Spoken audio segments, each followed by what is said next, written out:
This video introduces you to bebop, a style of jazz that emerged in the 1940s in small after-hour clubs in Harlem.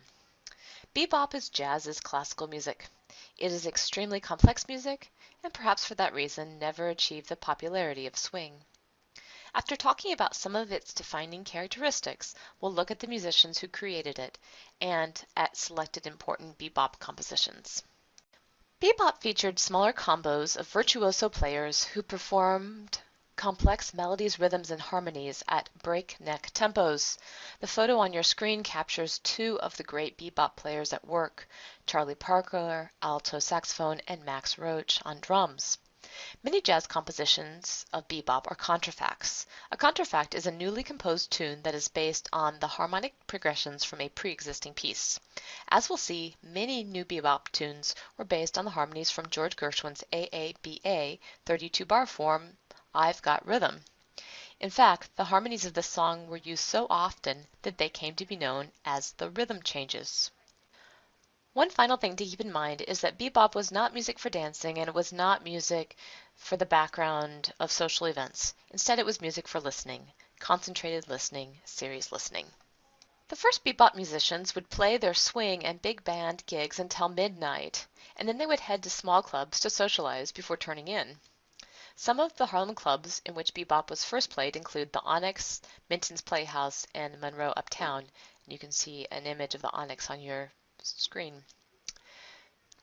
At these clubs, with their instruments, they would start jamming. Here they were playing music just for themselves and for their fellow musicians. This was the music that came to be called bebop. This video is going to focus on the music and lives of three bebop greats: trumpeter Dizzy Gillespie, saxophonist Charlie Parker, and pianist Thelonious Monk. Dizzy Gillespie and Charlie Parker were different in many ways, and I'd encourage you to take advantage of the great amount of information about them and their lives available online as well as in written form in books. Dizzy Gillespie grew up middle class. He moved to New York City to play with established swing bands, and he became the tireless organizer and coordinator of bebop combos. He's the trumpeter you see whose cheeks puffed out and who had a special trumpet designed to achieve the timbres he desired. For the most part, Gillespie stayed clean and lived a long life. Quite differently, Charlie, the Yardbird Parker, grew up in abject poverty in Kansas City. He fought addictions with alcohol and heroin much of his short life. He was known to pawn his saxophone for drug money, and he was also known to show up for gigs entirely strung out and not able to play. Even his good friend, the compassionate Gillespie, had to leave him in California where they had been playing together after Parker cashed in his return ticket for drugs. When Charlie Parker was clean, his playing was like that of no other saxophone player. His improvisations were even more brilliant than those of his idol, Lester Young. As I mentioned earlier, many bebop tunes were composed based on the rhythm changes. Make sure to study this piece in your listening guide before moving on. There's a recording of the famous and very uniquely sounding Ethel Merman with Duke Ellington's band. One of the first bebop tunes was Dizzy Gillespie's Salt Peanuts. There are different stories as to how this tune got its rather light-hearted name, but its first recording, from 1945, is anything but lightweight. Make sure to listen for its extremely fast tempo and complicated improvisations in your listening guide.